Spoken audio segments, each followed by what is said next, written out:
ये चमत्कार ही हुआ है। ऊपर से हल्की हल्की बारिश गिरने लगी, बादल धड़कने लगे और बिजली चमकने लगी। मैं तो 10-15 सेकंड पहले ही तुम्हारे बारे में सोच रहा था और तुम यहाँ पे अभी प्रकट हो गई हो। ये जगह जो है वाकई में एक बहुत ही स्पेशल और मैजिकल जगह है। जब मैं प्रार्थना कर रहा था तो ऊपर से एक माला गिरी मेरे ऊपर। बांके बिहारी जी का चमत्कार हो जी गया। जी जी। वो भोलेनाथ की नगरी है, लेकिन ये राधा रानी की नगरी है, प्रेम की नगरी है। जैसे ही मैं जा रहा था लोकेशन पे, सारे जो लाल सिग्नल थे हरे रंग के हो गए।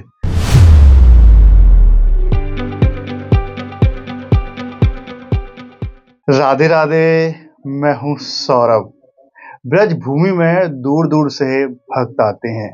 हमारे साथ हैं अभिनेता अस्मित पटेल जी, जो आज बांके बिहारी जी के दर्शन करने के लिए आए और साथ में हमारी राधा रानी के दर्शन करने के लिए भी यहाँ पर आए। बड़े धार्मिक हैं और जाते रहते हैं धार्मिक स्थलों पर। आज पहली बार वृंदावन आए हैं, आइए इनसे बात करते हैं। राधे राधे। राधे राधे। आप वृंदावन आए, कैसी अनुभूति? बहुत ही खुश हूँ मैं, बहुत ही प्रसन्न हूँ मैं। शब्दों में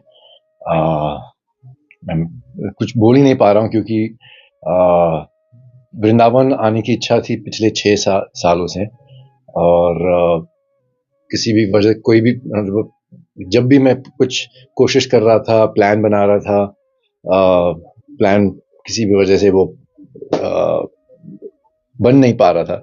तो इस बार मैंने ठान लिया, मुझे आगरा जाना है। आगरा में शूट है कल से। मैंने कहा इस बार तो मैं वृंदावन होके ही जाऊंगा। और बनारस में मैंने एक फिल्म शूट की थी बहुत साल पहले। वो भोलेनाथ की नगरी है, लेकिन ये राधा रानी की नगरी है, प्रेम की नगरी है। और यहाँ पे आके मुझे इतना प्रेम मिला है, और मेरे अंदर से जो प्रेम उभर रही है बहुत ही ज़्यादा है। मैं इतना खुश हूँ, मैं व्यक्त नहीं कर सकता हूँ शब्दों में। बनारस आप गए थे, वहाँ पर आपने एक मूवी की थी। वहाँ की अनुभूति और यहाँ की अनुभूति में क्या अंतर नजर आया आपको? श्रद्धा वही है। वो एक मैजिकल एनर्जी जो वो यहाँ पे वृंदावन में भी वो मैजिक मुझे महसूस हो रही है। फर्क यही है कि वहाँ पे शिव जी को मानते हैं, यहाँ पे ठाकुर जी को मानते हैं। आई थिंक कि श्रद्धा एक ही होती है, श्रद्धा होती है, तो वो एनर्जी जो है सेम है। और यहाँ पे लेकिन प्यार का वो जो माहौल है चारों तरफ, वो कुछ अलग महसूस हो रहा है। वो फीलिंग मैं अभी व्यक्त नहीं कर पा रहा हूँ, क्योंकि मैं अभी ताज़ा दर्शन करके आया हूँ बांके बिहारी के मंदिर में। तो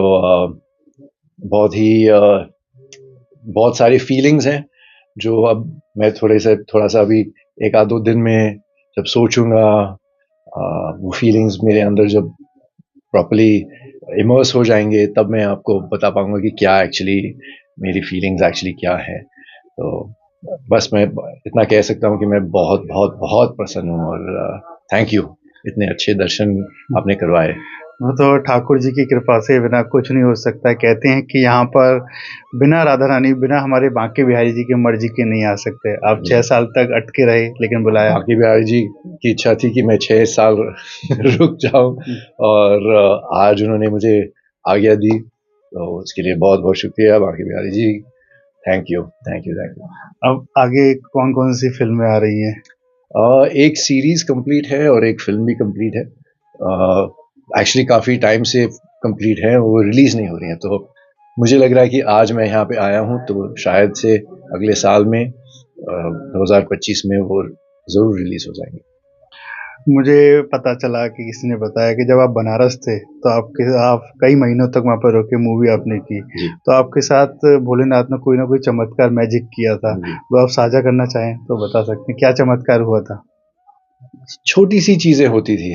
जब एक दिन मैं शूट के लिए थोड़ा लेट था, मैं नाश्ता कर रहा था होटल के लॉबी में, मैंने देखा कि उर्मिला जी लॉबी से निकल रही हैं, और वो हमेशा टाइम पे रहती। तो मैं हमेशा कोशिश करता हूँ कि मैं भी टाइम पे पहुँचूँ, और किसी को मतलब ये मौका भी ना दूं कि कोई बोले कि अश्मित लेट आया।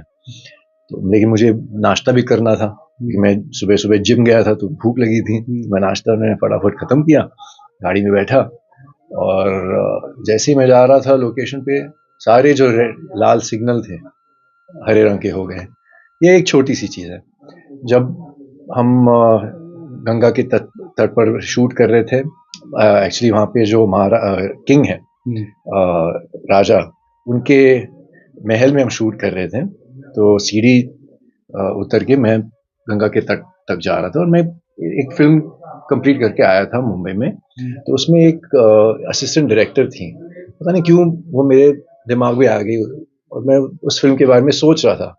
जैसे मैं नीचे पहुंचा 10 सेकंड बाद वो एक नाव में आके वहाँ पे रुकी और वो उतर गई।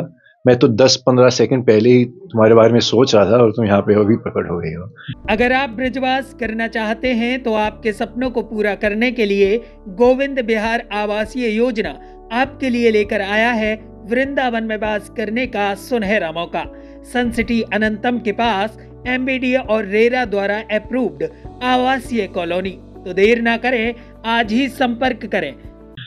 जब हम सारनाथ में शूट कर रहे थे, एक ऐसा सीन था जहाँ पे मुझे इनलाइटनमेंट मिलता है मेरे किरदार को, और हम पोस्ट प्रोडक्शन में स्पेशल इफेक्ट्स के साथ बिजली, थंडर, बारिश वो सब डालने वाले थे और 2 बड़े बड़े स्टॉर्म फैंस लगाए थे ताकि उस टाइम पे मेरे बाल बहुत ज़्यादा लंबे थे। अच्छा।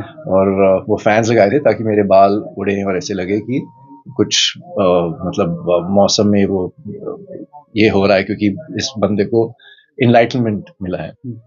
लेकिन कुदरत ने वो सारी चीज़ें हमें नेचुरली दे दी। ऊपर से हल्की हल्की बारिश गिरने लगी, हवा तेज चलने लगी, अच्छा, बादल धड़कने लगे और बिजली चमकने लगी ऑटोमेटिकली, नेचुरली। तो ये चीज़ें हम प्लान नहीं कर सकते। जैसे ही वो शॉट रेडी हुआ और ये सब चीज़ें एकदम से आ गई, ये चमत्कार ही हुआ है।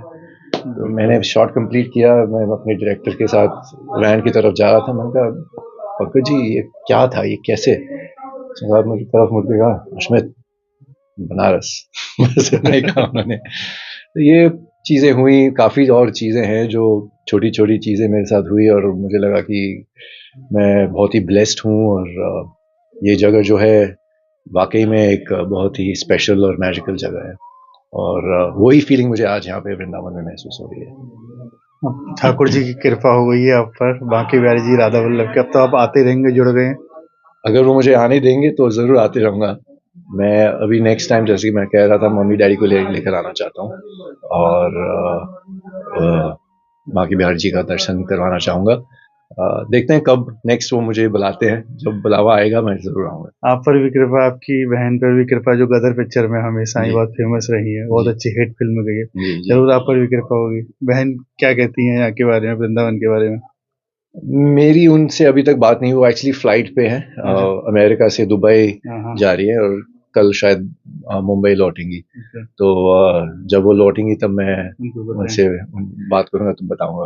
आप इस जगह हैं, राधा रानी के दर्शन आपने किए हैं, कैसी लग रही है राधा रानी? बहुत ही खूबसूरत, दोनों बहुत इतनी खूबसूरत लग रहे हैं, इतने प्यारे लग रहे हैं।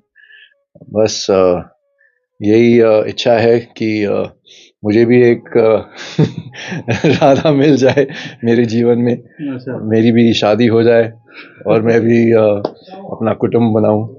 देखिए, इस कुटिया में, इस जगह राधा रानी की जो भी आया, जो राधा रानी से कुछ भी मांगता है वो पूरी होती है। आपने राधा रानी के समक्ष आपने कह दी कि शादी हो जाए, ये तो छोटी सी बात है, राधा रानी आपको जरूर करेंगी। एक बार अब मन से आप बोल दीजिए, राधा रानी की जय, राधा रानी की जय, बांके बिहारी लाल की जय, राधे राधे।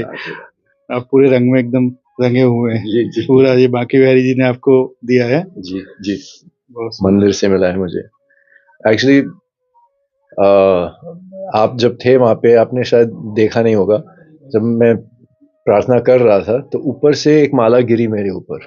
अच्छा। हाँ, और फिर वो जो मेरे बगल में खड़े थे पुलिस अफसर, वो जो सीनियर थे, उन्होंने कहा कि ये ऊपर से आया, लगा लो आप। बांके बिहारी जी का चमत्कार हो जी गया। जी जी। तो क्या सोचा था, क्या मन में था तब? मुझे लगा कोई ऐसे मतलब पीछे से शायद बांके बिहारी जी के ऊपर फेंकना चाह रहा था, लेकिन ठाकुर जी इतने आगे थे, लेकिन वो तो हो ही नहीं सकता कि वो उनके ऊपर फेंकने की कोशिश करते, क्योंकि वो बहुत ज़्यादा आगे था। तो ये तो ऊपर से ही आया है, मेरे लिए ही आया था, ये लाल वाला था ये। बहुत सुंदर। ये देखिए ये बांके बिहारी जी ने चमत्कार किया है, इनको पता नहीं कहाँ से ये हार आए, माला आई एकदम से इनके गले में बांके बिहारी जी ने पहना दिए। बांके बिहारी जी ने ही आपको ये पहनाई है। बिल्कुल पहना है उन्होंने मुझे।